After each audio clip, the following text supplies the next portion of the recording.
And you said earlier that something cracked the code for you. Yes. And when we talk about that, what shifted in you? Like, how did you Yeah. begin to see this differently? I know you mentioned a book that you'd read, but yeah, like narrative wise or theme wise, what switched Yeah. in your head? Yeah. Yeah.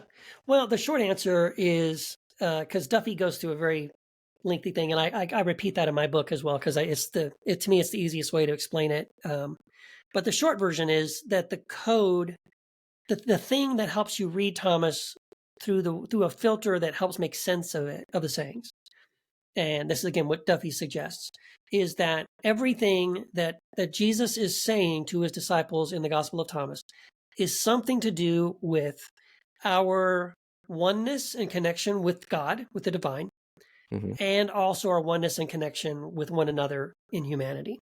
And Hmm. so that idea is very similar to the sort of what quantum science is saying to us now, right?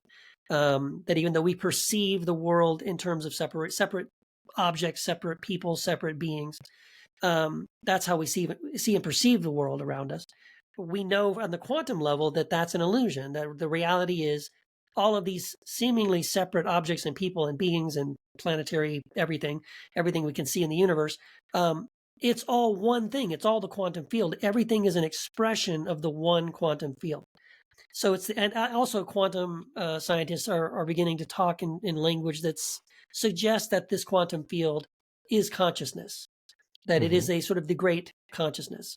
And I've many quotes from quantum physicists who have said we can no longer describe the universe in terms of a great machine, that we should describe it in terms of a great thought or a great consciousness.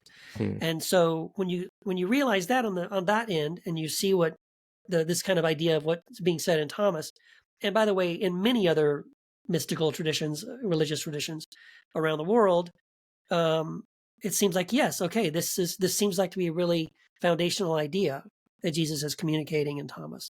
And so when you read Thomas and the sayings of Jesus in Thomas from this filter of through this lens of whatever that saying means, he's trying to teach me something about this illusion of separation Hmm. and wanting me to see beyond that to the reality of oneness and connection. Hmm. And yeah, and so when you read Thomas from that perspective, it really does kind of click. It seems to all come together.